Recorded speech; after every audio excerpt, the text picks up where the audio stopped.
여러분 안녕하십니까? 22대 국회가 원구성을 마쳤지만 쟁점 법안의 처리를 놓고 여야가 강하게 충돌하고 있습니다. 특히 최상병 특검법을 둘러싸고 여야의 강대강 대치가 계속되면서 국회의 정상적인 운영에 차질이 불가피해 보이는데요. 잠시 후 이슈토론에서는 22대 국회의 쟁점에 대해서 짚어봅니다. 임진모의 시대와 노래에서는 시원한 바다를 주제로 한 해변의 노래들을 만나봅니다. 뉴스 큐레이터 시선, 잠시 후에 뵙겠습니다.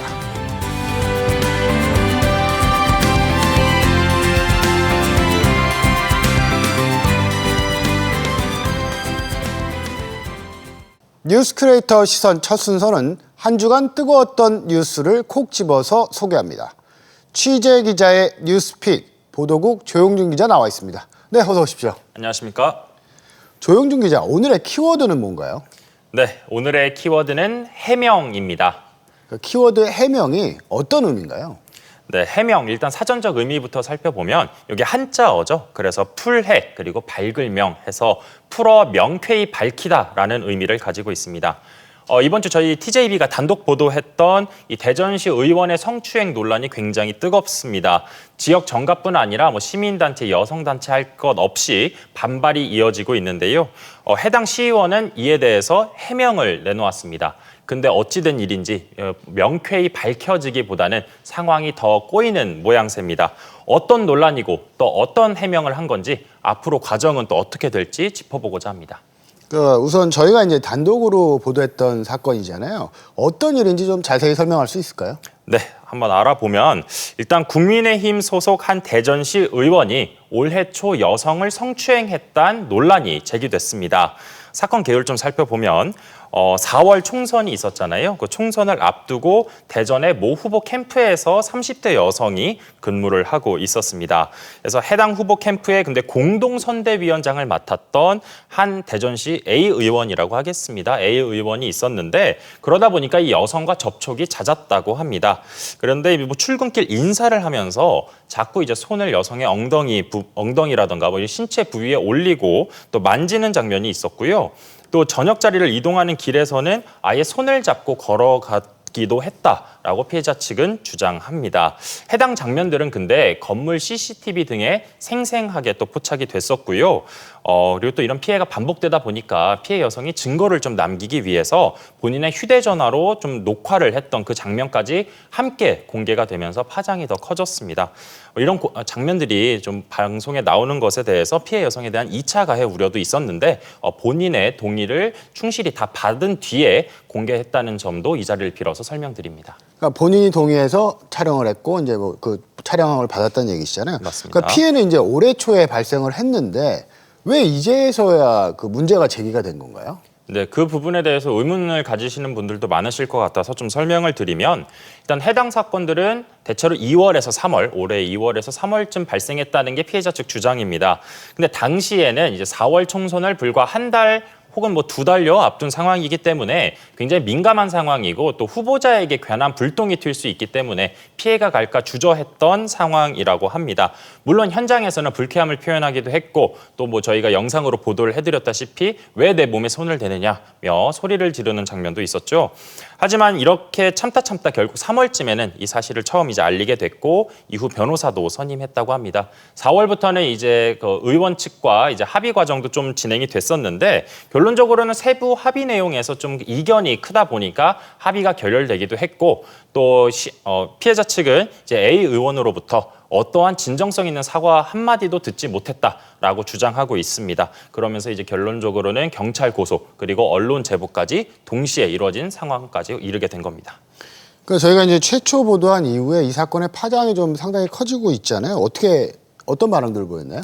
네, 일단 보도 바로 다음 날 저희가 7월 1일에 이제 보도를 했는데 다음 날 바로 진보당과 더불어민주당에서는 일제히 논평을 냈습니다. 그래서 A 의원의 공개 사과와 사퇴를 촉구하는 합동 성명문도 발표를 했죠. 여성단체 등도 이 의원의 행동이 여성 인권을 짓밟은 만행이라면서 굉장히 강하게 비판에 나섰습니다. 국민의힘도 곧장 심각성을 인지한 듯합니다. 다음 날 오전 10시 곧바로 윤리위원회를 열었고요. 그러면서 해당 의원에 대한 징계 절차에 들어갔다. 이렇게 설명을 했습니다. 다만 이 당사자의 소명 절차를 거쳐야 하는데 그게 아직까지는 이루어지지 않고 있어서 그 부분에 대한 우려는 여전히 남아있는 상태입니다. 국민의힘은 그러면서 또 시민들에게도 깊은 사과를 한다는 그런 사과문도 함께 냈습니다.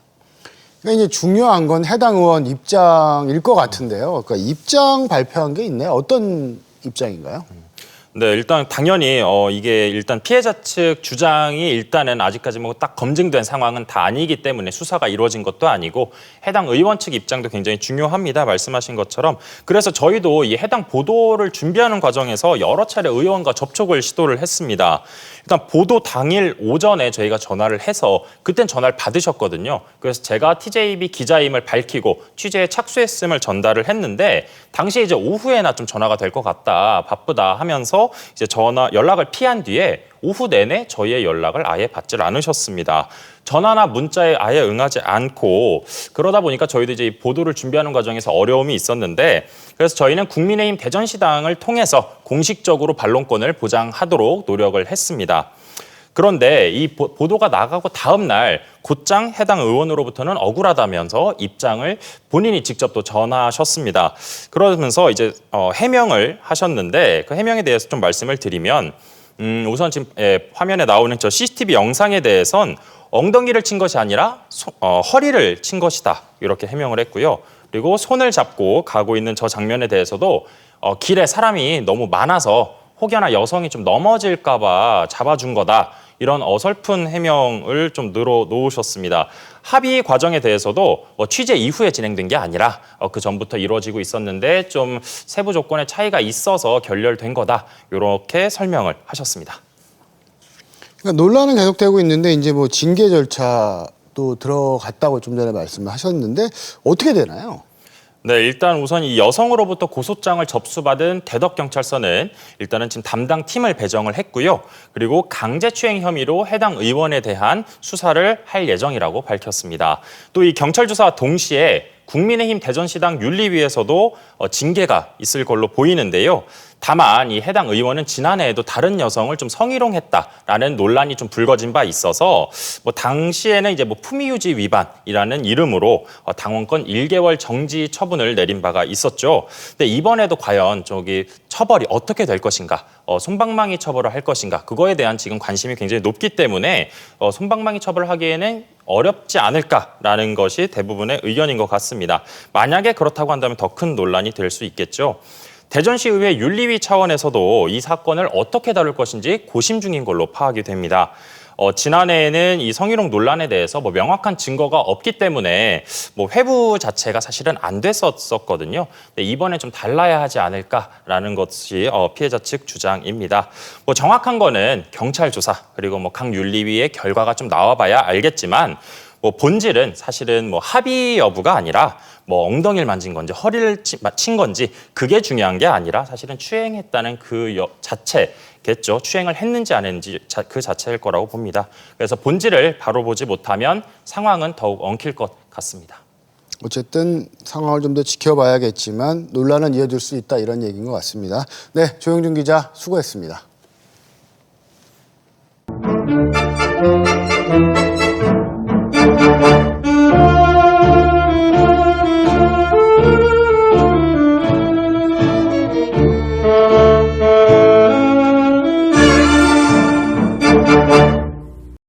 우리 삶 속에 함께온 노래들을 통해서 지난 시절을 돌아봅니다. 임진모의 시대와 노래, 오늘도 가요평론가 임진모 씨 나오셨습니다. 네, 어서 오십시오. 네, 안녕하세요. 벌써 6월이 다가고 본격적인 여름이 우리를 기다리고 있는데요. 네. 오늘은 또 어떤 노래를 만나볼까요? 여름 노래를 만나봐야겠죠. 네, 날이 너무 더워지면서 해수욕장도 속속 개장하고 있고 충남도 마찬가지입니다. 그래서 오늘은 이거에 맞춰서 한번 해변의 노래, 여름의 노래 한번 들어보도록 하겠습니다. 생각만 해도 좀 신날 것 같은데요. 네네. 그러니까 그 해변 노래가 여름 시즌송으로 불리고 있잖아요. 네. 듣기만 해도 이제 바다로 떠나고 싶어하는 마성의 매력이 있잖아요. 예. 그 첫 번째로 만나볼 해변의 노래는 좀 어떤 노래일까요? 해변 노래뿐만 아니라 여름 노래를 앙케이트 조사를 해도 항상 1위를 꼽힌 노래. 아마 우리 너무나도 잘하실 것 같은데 별이 쏟아지는 해변으로 가요, 해변으로 가요. 이건 아마 우리 국민들 중에서 모르는 분들이 안 계실 텐데요. 키보이스의 해변으로 가요인데요. 지금도 어떻게 보면 여름을 상징하는 노래로 남아 있습니다. 그러니까 이 노래를 들으면 진짜 뜨거운 여름이 왔구나. 그렇습니다. 뭐 계절이 바뀌었구나 이렇게 네. 실감하는데 바캉스 시즌의 명곡 키보이스의 해변으로 가요 함께 들어보실까요?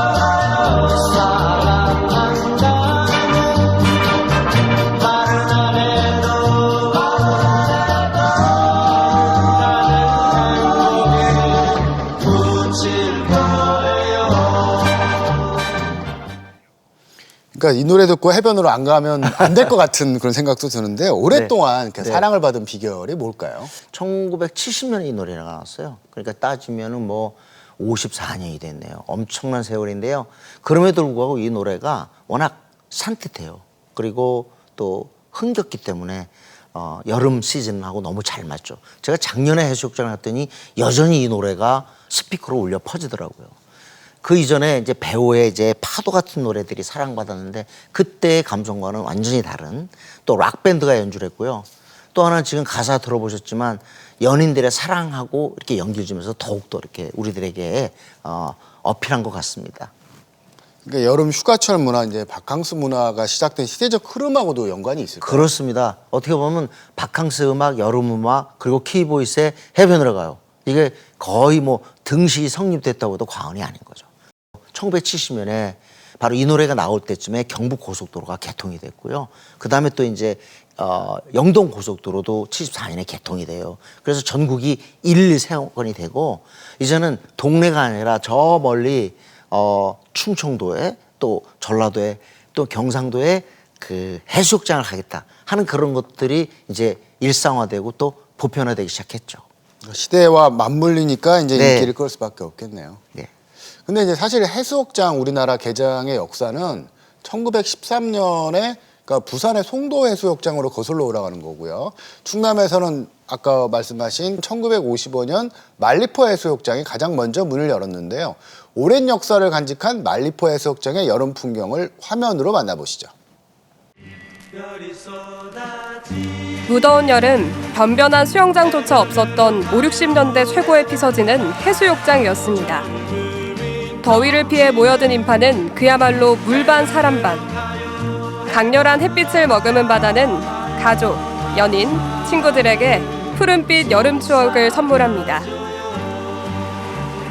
오늘날은 마이카 시대이기 때문에 모두가 다 차를 가지고 있으니까 쉽게 올 수 있고 많은 음식도 사서 가지고 올 수 있었지만 그 당시에는 대중교통인 버스를 이용해서 뭐 먹을 것도 많이 사서 들고 이렇게 손에 바리바리 들고 싸들고 오던 그런 문화가 지금하고는 많이 다른 것 같습니다. 백사장 길이만 3km에 달하는 말리포 해수욕장. 모래가 고운 데다 수심이 얕아 온 가족 피서를 즐기기에도 그만입니다. 본격적인 휴가철을 앞두고 이른 휴가를 즐기는 모습도 여유롭기만 합니다.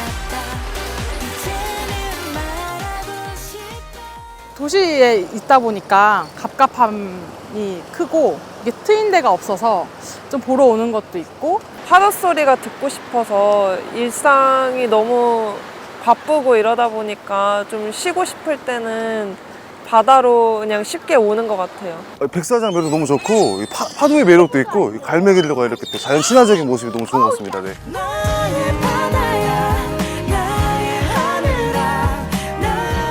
밀려드는 파도 위로 몸을 던지며 여름을 온몸으로 맞이하는 사람들.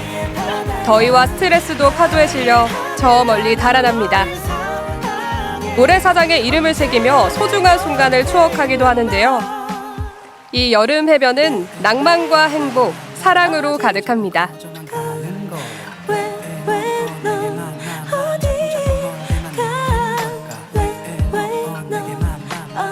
이제 당일권이 돼갖고 오늘 아침에 왔다가 다들 이제 취미생활 즐기시고 서핑 같은 것도 이렇게 하시고. 그리고 바다는 좀 놀거리도 많고 먹을 것도 되게 많잖아요. 좀 간단하게 즐길 수 있는 그런 레저 활동이나 평소에 잘 못하는 일탈을 할 수 있어서 바다를 찾게 되는 것 같습니다.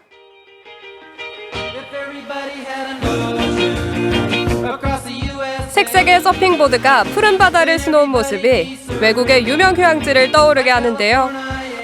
보드 하나에 몸을 맡기며 날렵하게 파도를 헤치다 보면 한여름 더위쯤은 순식간에 사라집니다.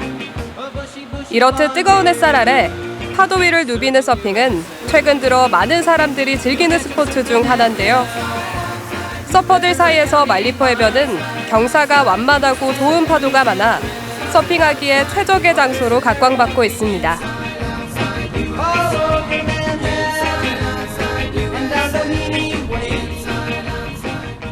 파도가 언제 올지 모르는데 기다리면서 그냥 좋은 파도 만나면은 재밌게 타고 이게 매력인 것 같습니다. 일단은 운동이 되는 게 가장 좋고요. 그리고 여름에 좀 시원하게 할 수 있는 스포츠라는 게 제일 좋은 것 같습니다. 바다에 들어가기 전 모래 위에서 노젓기 연습을 하는 수강생들. 표정만큼은 벌써 파도를 타는 듯 진지합니다. 이렇게 지상에서 안전수칙을 비롯해 기본 자세까지 충분히 갖춰진 후에야 바다로 나갈 수 있습니다. 예전 같은 경우는 제가 봤을 때는 옛날에 튜브나 그냥 물놀이 그냥 간단하게 하시는 피서객들이 많았는데 요즘에는 다양하게 손님들이 서핑도 하시고 패들보드도 이용하시면서 좀 더 수상 레저 스포츠에 가까워지는 좀 그런 활동을 많이 하고 계신 것 같아요. 전문적으로 가르치는 교육 기관도 많아지다 보니까 이제 많이 다양하게 멀리서 오셔서 배우러 오시는 분도 많은 것 같습니다.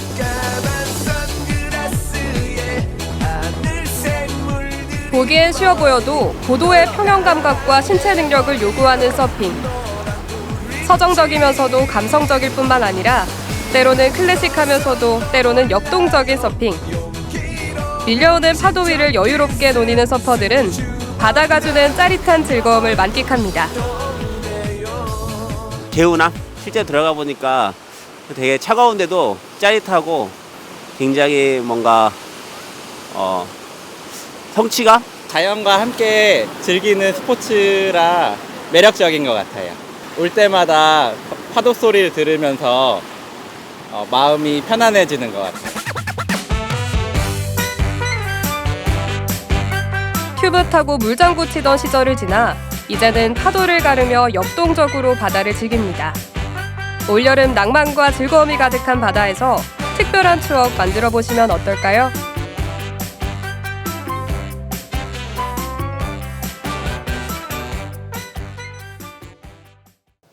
그냥 바라보기만 해도 아름다운 말리포 해변이 이제는 말리포니아라고 부를 정도로 서핑의 성지로 각광받고 있다고 하니까 참 새롭고 반갑습니다.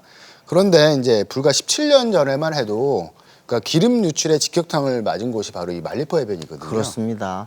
아마 전 국민들이 다 기억하실 텐데요. 또 그 사건으로 또 우리 자원봉사가 이렇게 집단적으로 이루어지는구나 하는 걸 또 새삼 우리들에게 일깨워줬습니다. 123만 명의 자원봉사자들이 거대한 인간 띠를 이뤄가지고 바위에 낀 기름 같은 걸 닦아내고, 그죠?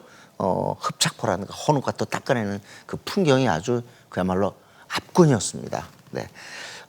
경이로운 어떤 봉사 정신 같은 것들을 우리한테 선사한 건데요. 덕분에 이제 이 태안 말리포 해수욕장은 10년 만에 기적적으로 다시 푸른빛을 되찾았죠. 그러니까 검은 바다에서 청정 바다로. 그렇습니다. 예. 그런 배경에는 이제 자원봉사 정신이 있었다고. 네, 저희도 그렇습니다. 여러 동안 취재를 했습니다만. 네. 그러니까 온 국민의 손길로 다시 찾은 말리포 해변이 앞으로도 오래오래 그 모습 그대로 함께하면 좋겠습니다. 그러니까 시원한 바다를 배경으로 한 여름 노래를 만나보고 있는데요. 저희 세대는 여름하면 이제 쿨이 대표적이었거든요. 그렇습니다. 쿨 그야말로 여름 전문 그룹으로 남아 있는데요.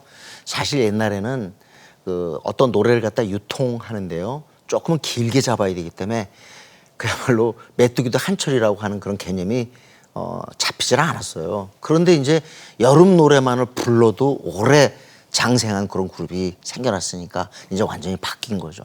쿨은요, 참 여름 노래 많이 발표했는데 그래도 해변의 여인을 빼놓을 수가 없습니다. 네. 오늘 해변 노래인데 아마 이걸 가장 정확하게 이렇게 노래를 갖다 옮겨준 팀이 바로 푸쿨이 아닐까 생각이 들고요. 사실 멤버들의 그 모양새가 지금의 K-팝처럼 뭐 아주 비주얼이 압권이거나 이건 아니에요. 그럼에도 불구하고 딱 그냥 셋이 등장만 하고 노래만 나와도 벌써 여름이 왔구나 하는 그런 생각이 들 정도거든요. 멜로디가 처음 시작만 해도 여름이다 이렇게 그렇습니다. 느껴지는 노래인데요. 여름 휴가의 서막을 알렸던 여름 노래의 대명사 쿨의 해변의 여인 들어보실까요?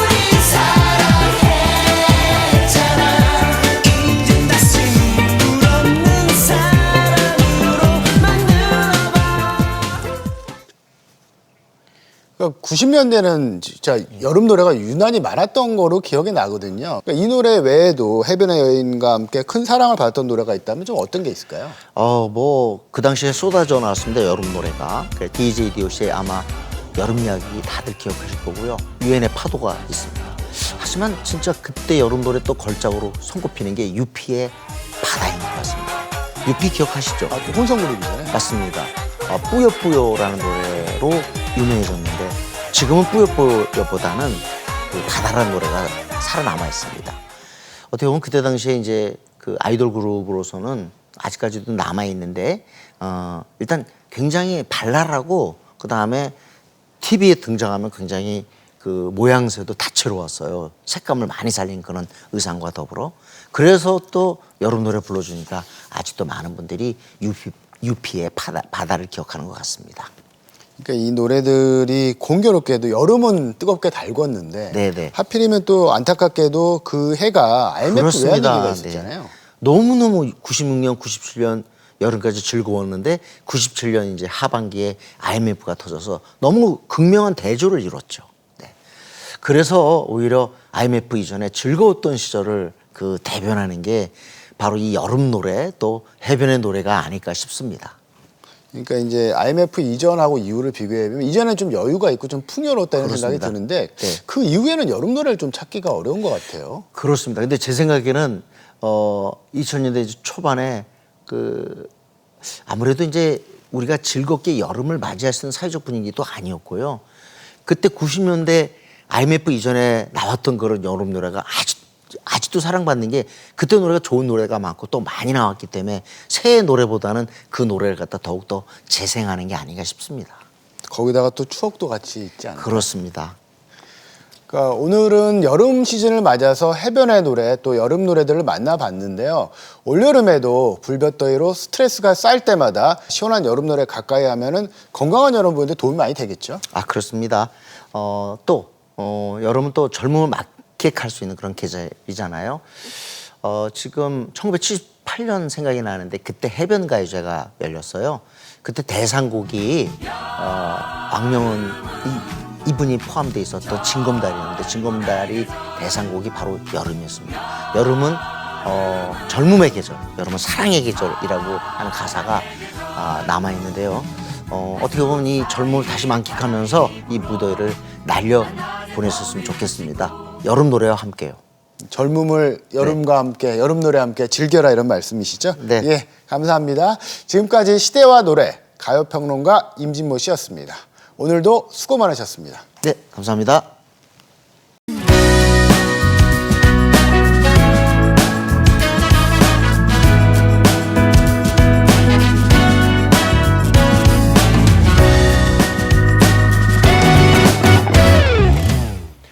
복잡한 세상 속 넘치는 뉴스, 한 주간의 이슈들을 말끔하게 교통정리해드리는 시간입니다. 자, 이번 주 뉴스 신호등 지금 출발해보겠습니다. 먼저 빨간불엔 이용 후기가 걸렸는데요. 전자상거래 플랫폼에 이용 후기를 작성하는 아르바이트라며 사기를 치는 수법이 등장했습니다. 사이트에 회원가입하면 지급되는 포인트로 대금을 결제하고요. 또 후기를 작성하면 경품을 준다며 유혹하는 수법인데요. 그런데 여기서 그치지 않고 비밀 채팅방에 초대를 해서 점점 비싼 제품 구매를 유도하기도 했습니다. 더 황당한 건 사이트에 표기된 사업자 번호와 대표자는 전혀 다른 업체였다는 사실인데요. 한 피해자는 무려 1억 4천만 원에 달하는 금액을 사기당했다고 합니다. 이렇게 고객을 속이는 파렴치한 사기 행위에 누리꾼들도 분노의 레드카드 꺼냈습니다. 와, 나도 저런 문자 받았었는데 사기였구나. 진짜 큰일 날 뻔했네. 세상에 사기꾼들이 너무 많다. 피해자 더 안 생기게 조심해야 될 듯이라는 반응들이 있었습니다. 누구나 쉽고 편리하게 이용하는 전자상거래는 이제 일상이 됐는데요. 언젠가부터 피싱 사기꾼들이 교묘하게 우리의 일상을 파고들고 있습니다. 돈을 벌게 해주겠다며 호시탐탐 서민들의 지갑을 노리는 사기 행각. 이젠 멈춰! 경고의 빨간불 들어왔습니다. 누구나 피해자가 될 수 있는 상황이기 때문에 해당 기관의 대책 마련을 기대하면서 두 번째 신호등 보겠습니다. 자, 노란 신호등엔 타이어가 걸렸네요. 요즘 비 소식이 되게 잦습니다. 이렇듯 장마철이 되면 마모된 타이어로 인해서 빗길 미끄러짐 사고 가능성이 높아진다고 하는데요. 실제 비가 오는 상황에서 실험한 결과 시속 100km로 달리다가 급제동할 경우 마모된 타이어는 70에서 80m가 지나야 정지하는 반면 새 타이어는 30에서 40m 지나면 정지를 해서 거의 2배가량 큰 차이를 보였습니다. 브레이크를 밟았을 때 바로 차가 서지 못한다면 정말 끔찍한 사고로 이어질 수밖에 없고요. 우리 모두의 안전을 위해 조심하자는 누리꾼들의 목소리인데요. 타이어 마모되면 홈으로 물이 안 빠져서 수막 형성되니까 다들 조심. 귀찮다고 타이어 그대로 쓰지 말고 장마철에 꼭 점검해봐요 라는 반응 살펴봤습니다. 자동차는 이제 우리 삶에 없어서는 안 될 필수품이 됐죠. 그만큼 이용이 잦다 보면 사고 확률도 높아지는 만큼 자동차 관리에 소홀해서는 안 되겠습니다. 장마철 자동차 관리에 모두 주의! 노란불 반짝입니다. 자, 오늘의 마지막 신호 초록불엔 대전시가 환하게 빛나고 있는데요. 우리 대전시가 대한민국 광역자치단체 브랜드 평판에서 전국 1위를 기록했다는 아주 반가운 소식입니다. 한국기업평판연구소가 발표한 2024년 6월 대한민국 광역자치단체 브랜드 평판 조사 결과 1위는 대전시가 차지했고요. 2위는 서울시, 그리고 부산시가 3위에 올랐는데요. 대전시는 지난 4월에는 7위, 5월에는 5위를 기록했지만 올해는 브랜드 평판 최상위권으로 급상승했습니다. 시 관계자는 브랜드 평판 지수 상승의 주요 요인으로 민선 8기 2년 동안 얻은 경제와 산업, 그리고 문화와 관광 등 다양한 분야의 시정 운영 성과를 꼽았는데요. 기분 좋은 소식에 누리꾼들도 초록불 환하게 밝히고 있습니다. 브랜드 평판 1위까지 했으니 이젠 노잼도시라고 부르면 안 될 듯이라는 반응이 있었고요. 특정 분야에 치우치지 않고 골고루 잘했다는 뜻이니까 골고루 칭찬해라는 반응 살펴봤습니다. 이 브랜드 평판 지수는 빅데이터 분석을 통해 시민 참여 지수와 미디어 지수, 그리고 소통과 커뮤니티 지수 등 총 4개 분야로 나눠 집계됩니다. 우리 대전시가 1위를 차지했다는 건 이 모든 분야에서 다른 지역보다 우수했다는 증거일 텐데요. 대전의 기분 좋은 질주가 쭉 계속되기를 바라는 초록불 반짝입니다. 자, 빨로초 3가지 신호로 뉴스 교통 정리해드리는 뉴스 신호등. 오늘 신호들은 어떠셨나요? 이번 한 주도 생활 속 상식과 질서 잘 지켜주시길 바라겠고요. 지금까지 뉴스 신호등이었습니다.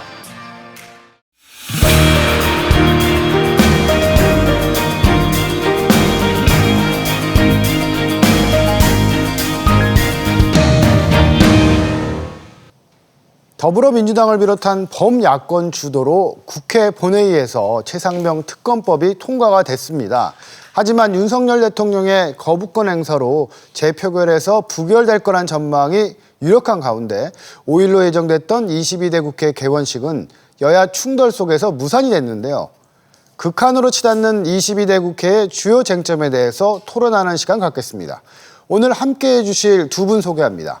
엄태석 서원대 교수 나오셨습니다. 네, 어서 오십시오. 네. 권선필 모은대 교수 나오셨습니다. 네, 안녕하세요. 예, 안녕하세요. 싸우러 왔냐, 입 닫아라. 이제 최상병 특검법을 놓고 사건을 놓고 여야는 이제 지난 1일 국회 운영위에서 고성을 벌였는데요. 이후에도 크게 달라지지는 않았습니다. 그러니까 국회 본회의가 이후에도 열렸지만 뭐 최상병 특검법을 놓고 필리버스터까지 강행하면서 경론을 이어갔습니다.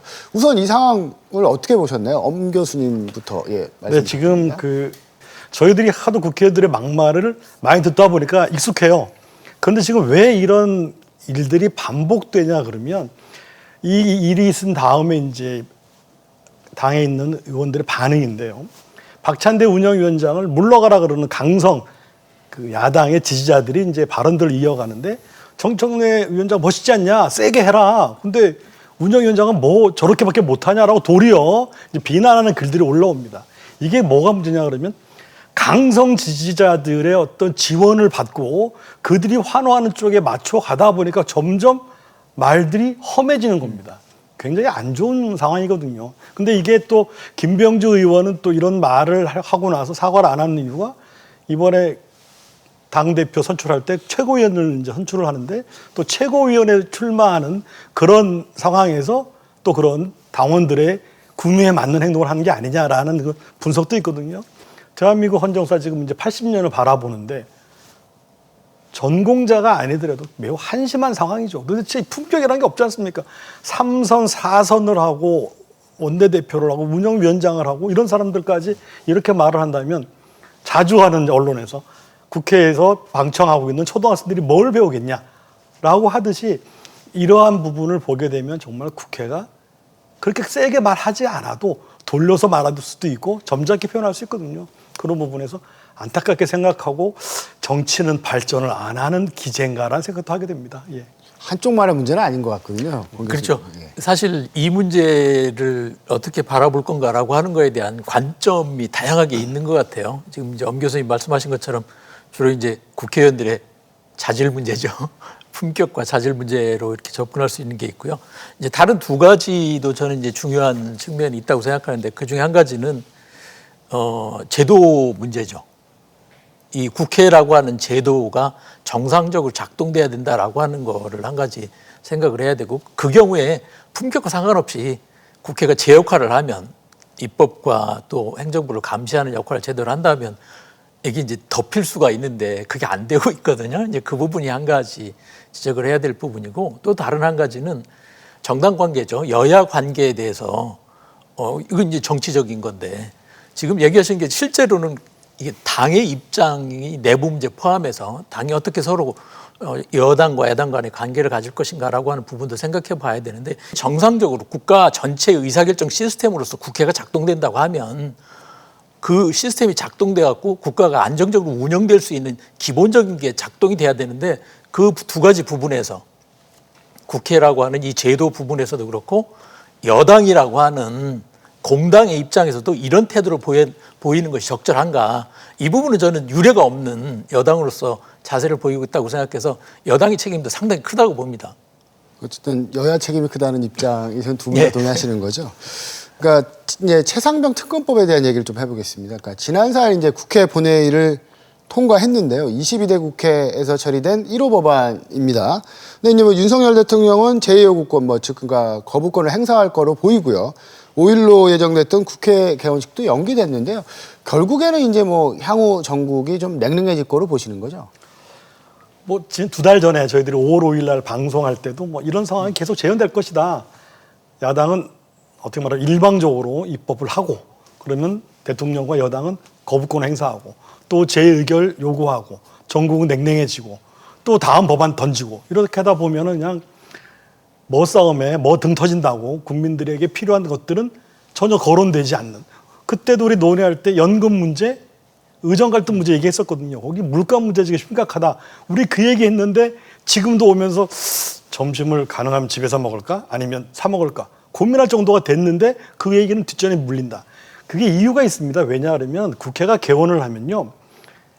힘을 갖고 있어요. 이긴 쪽은. 거기다가 이번에는 야당이 압도적인 다수를 점하고 있지 않습니까? 조금 전에 우리 권 교수님 말씀하는데 제가 대부분 동의를 하지만 좀 한 부분은 좀 아쉽다고 느끼는 게 뭐냐 그러면 주먹이 팍 나오면 상대는 당연히 이렇게 합니다. 이렇게. 그냥 숫자가 많으니까 토론 안 하고 밀어붙이고 숫자로 계속 밀어붙이면 그냥 이쪽에서 거부 이렇게 나옵니다. 등을 두드리면서 우리 최상병 특검법 이렇게 만들었는데 이거 받아줄래? 이건 어려워. 그럼 뭐가 어려워? 이렇게 대화를 하면서 가야 되는데 그냥 다수결로 법사위 그냥 통과해버리고 본회의 통과하기 위해서 필리버스터링 했지만 국회법 제도 하에서 필리버스터링 했지만 국회의장이 24시간 만에 종결하고 의결했지 않습니까? 유일하게 안철수 의원만 찬성票던졌죠. 그죠? 제도로 보장이 된다 그래서 마음대로 하라는 건 아닙니다. 제가 볼 때 소수는 다수임을 인정하고 다수는 소수를 존중하고 배려해 줘야 되거든요. 정치는 예술입니다. 예술은 그렇게 일방적으로 하는 게 아니거든요. 와, 이게 타결이 되다니. 마쿠에서 어떤 협상을 하였든 간에 타결되는 그런 모습을 볼 때 국민들이 가능성을 엿보는데 우리 예상대로 계속 이번 국회는 가장 많은 법안이 거부되고 가장 많은 사람이 탄핵되는 그렇게 결정이 나겠죠. 언제까지? 지방선거 6개월 전까지. 칼을 가진 자가 그 칼의 위협을 느끼게 만드는 건요. 칼이 칼집 안에 있을 때예요. 칼을 빼는 순간은 이 칼을 써야 되거든요. 자꾸 칼을 빼시려고 하고 있어요. 그냥 칼집에 171석만 가지고 있는 것도 충분히 겁을 줄 수 있는데 그래서 그런 부분에서 정말 정치를 해주기 바랍니다. 예. 권 교수님이 칼을 갖고 있는 건 아닌 것 같고요. 좀 부탁드립니다. 말씀하신 부분 충분히 이제 납득이 가는 부분이지만 앞에 말씀드렸던 것처럼 이 공당이나 국회가 운영되는 합리적인 원리나 이런 걸 보면은 정치도 마찬가지거든요. 사실은 이미 얘기하신 거죠. 국민의힘 안에서도 찬성표가 나왔고요. 안철수 의원은 한 사람이지만 찬성표가 나왔고 그 전에도 찬성하겠다는 분들이 계셨었고 또 지금 얘기하신 것처럼 한동훈 의원 전 대표께서 위원장이 얘기를 했다면 그 부분도 충분히 지금 국민의힘 안에서도 수용성이 있는 거였거든요. 받아들일 수 있는 타협안을 만들었어야 되죠. 근데 그 부분에 있어서 확인된 건 뭐냐면 정확하게 확인된 부분은 어쨌든 간에 제도적으로 또 국회의 다수당 또 야당 전체가 또 여론도 일반적으로 확인된 부분이거든요. 이 부분에 대해서 의혹을 해명하는 것이 필요하겠다라고 하는 것이 다 확인됐는데도 불구하고 또 내부에서도 이거를 인정하는 국민의힘 내부에서도 분명히 세력이 있는데도 불구하고 거기에 대한 아무런 대응이 없이 그냥 간 거거든요. 일방적으로 칼을 뽑아서 갈 수밖에 없는 거를 흐름을 그렇게 지금 만들고 그게 더 악화되고 있는 길로 가고 있거든요.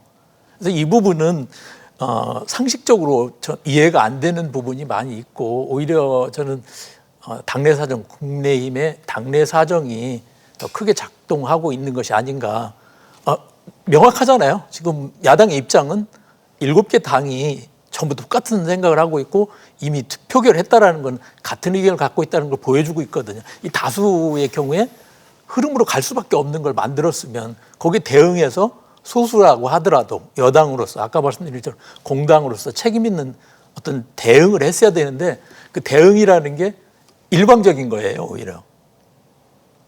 납득이 될 수 있는 제도상 맞는. 사실은 좀 여쭤보고 싶은 게 이제 계속 공정이 된다는 두 분이 같은 말씀을 하시니까.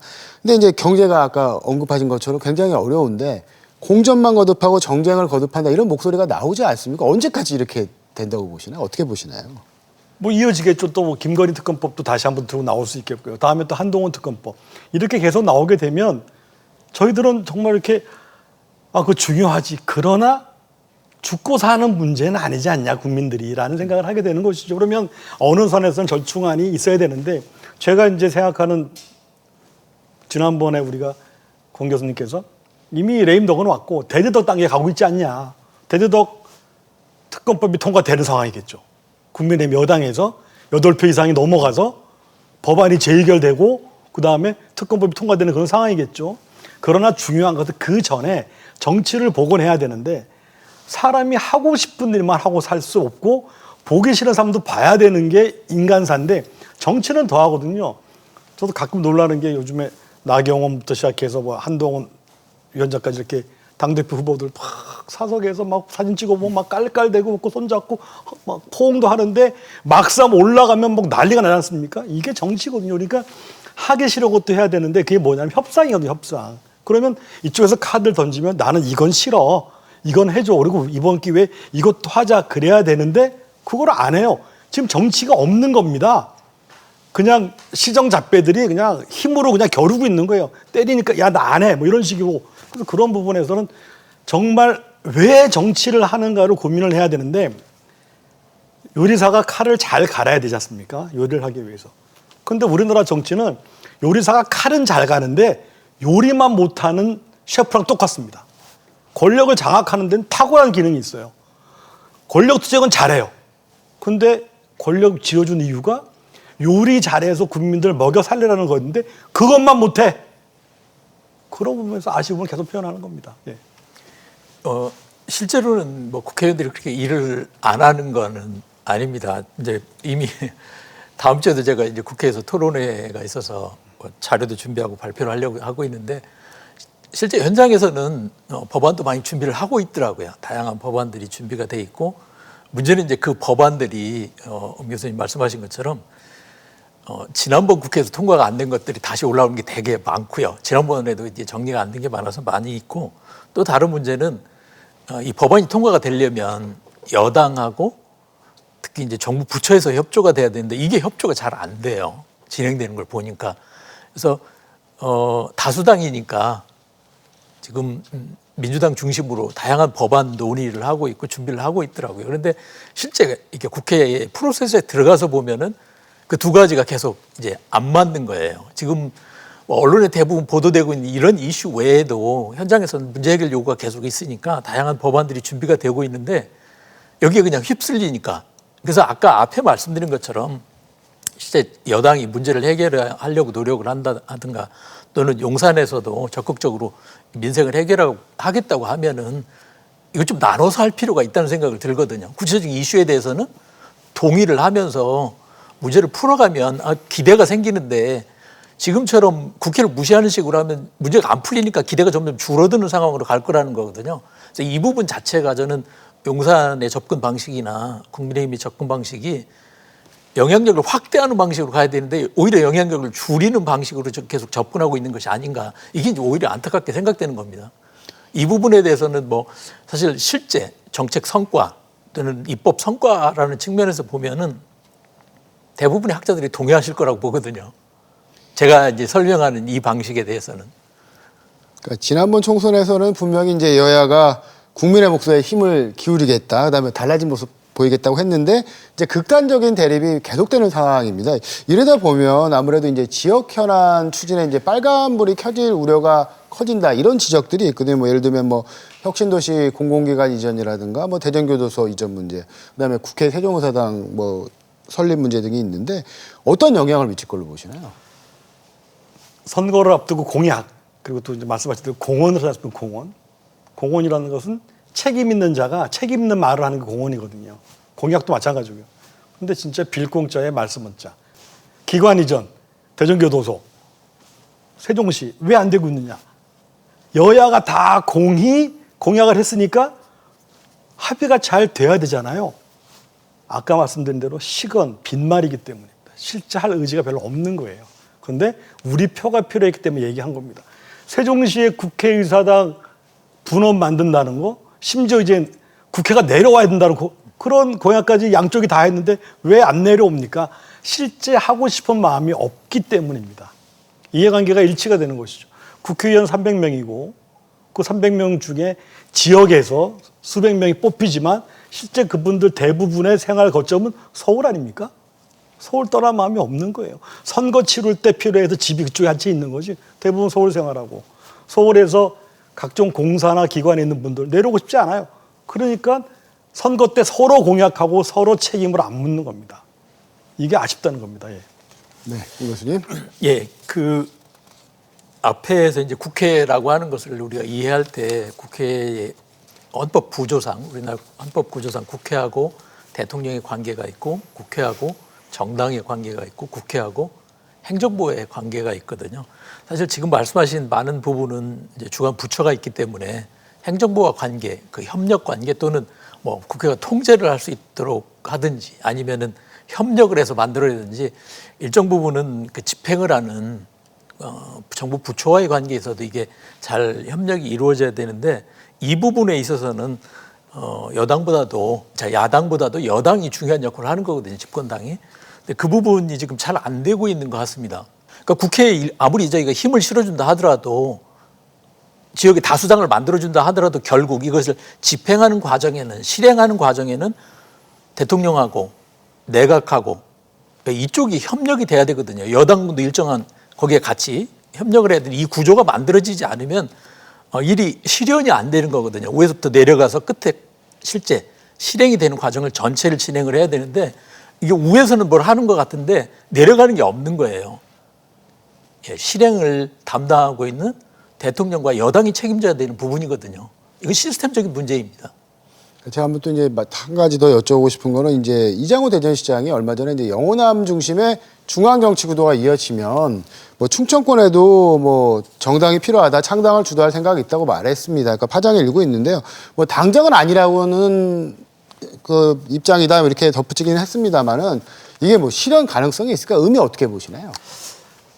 지금 우리나라의 그 제3당이 지금 조국혁신당, 그 다음 당이 이제 뭐 개혁신당이죠. 개혁신당인데 사실 3당이 한쪽은 너무 숫자가 적고 한쪽은 비례대표 정당 아니겠습니까? 그러다 보니까 또 지역에 기반을 둔 정당에 대한 그런 필요성을 느낄 수 있습니다. 특히 우리 충청권은 자민련이라는 정말 명실상부한 3당이 있었기 때문에 그런 이제 가능성을 엿볼 텐데 이게 그렇게 제3당이 선거하기가 쉽지가 않습니다. 첫 번째는 지역 기반도 있겠지만 중요한 건 출중한 당 대표감이 있어야 되는 거거든요.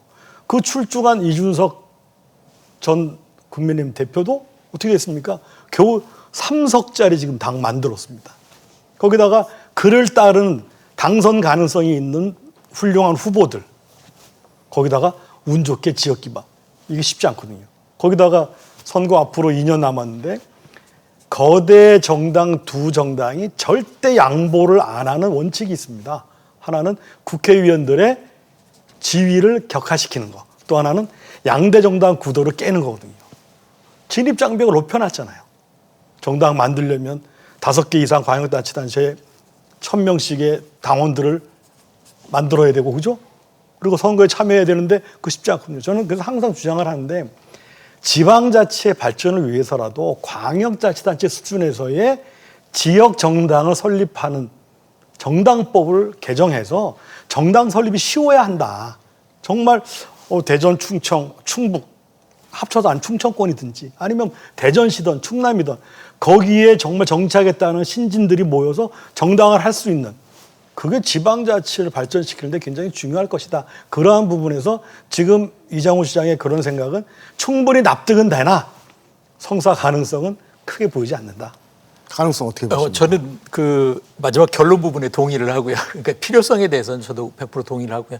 가능성이 상당히 있다고 저는 보는 입장이거든요. 왜 그러냐면 지금 특히 국민의힘 입장에서는 오히려 그 방향으로 갈 가능성이 저는 상당히 높지 않을까 이런 예상을 해봅니다. 아시는 것처럼 현재 국민의힘이 여당이지만 세력 기반이 TK 중심으로 갈 수밖에 없는 상황이잖아요.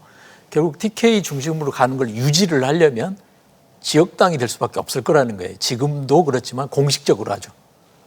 그러면 적어도 TK 지역에서는 지속적으로 영향력을 발휘할 수 있겠죠. 지금처럼 뭐 나경원, 윤상현, 이준석 나오는 것처럼 수도권이랑 경쟁을 하면 항상 밀릴 수밖에 없는 거거든요. TK가.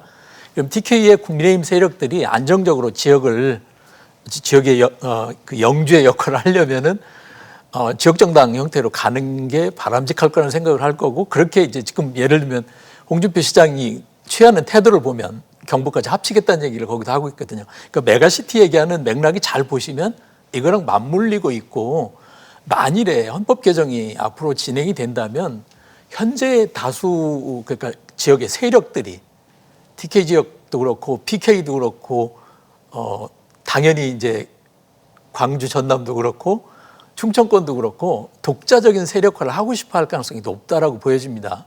그러면 이제 지역 정당이 생기는 거죠. 그런데 이제 그 아까 엄 교수님이 염려하시는 것처럼 지역 정당이 생겼을 때 이거를 담을 수 있는 그릇도 같이 국가 체제도 만들어져야 되는데 그게 만들어질 수 있을지는 이제 문제가 되는 거죠. 특히 수도권에서 어떻게 이걸 받아들일지. 절대 다수석을 차지하고 있거든요. 이게 수도권에 대해서 지금처럼 민주당이 다수를 확실하게 할 수 있다고 생각하면은 일정 부분 수용할 가능성이 있다고 봅니다. 대통령이 권한을 약화시키면서 분권형 개헌을 하면서 지역당도 하자. 그러면은 연대가 쉬워지거든요. 지금부터 훨씬. 지역을 선택적으로 서로 연대를 할 수 있으니까. 근데 이것이 지난 20년 이상 사실은 현실적으로 지역의 정치, 우리나라의 정치가 운영되는 방식이었기 때문에 그거를 공식화한다는 입장에서 저는 가능성이 상당히 있다고 보고요. 충청권도 저는 필요하다고 생각하는 거예요. 공식화된 지역 정당을 갖고 있으면 지역의 영주가 됐을 때 그런 리더가 나오면 좋겠지만 이제 어떨지 그걸 또 봐야 되겠지만은 적어도 충청권이 인구나 뭐 유권 자수나 여러 가지 면에서 유리한 점이 있기 때문에 지역당이 생겨야 된다고 보는데 이게 과거의 자민연식의 지역당은 아니라는 겁니다.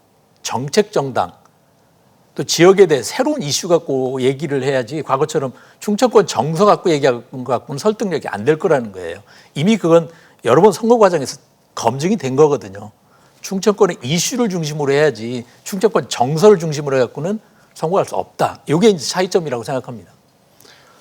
네, 두 분 말씀은 여기까지 듣겠습니다.